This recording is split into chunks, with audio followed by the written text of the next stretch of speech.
ரகசியம் சொல்லட்டுமா? மாமே தரணும் சீரு, ரெண்டு மாங்கா கட்டு தோடு. நீ சிரிக்கிற தங்கத்தேரு, ஓ தேவை என்ன கேளு.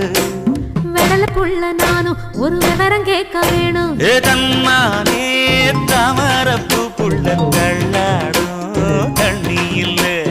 தாமர பூத்திருச்சே மாமா தாவணி வாங்கி வாங்க. ஊரெல்லாம் கூட்டிக்கிட்டு வருவேனே மேளங்குட்டி. தன்னாலே தாமரப்பு மாமா தள்ளாடும் தண்ணியில. தாமர புத்திடுச்சி புள்ள தாவணி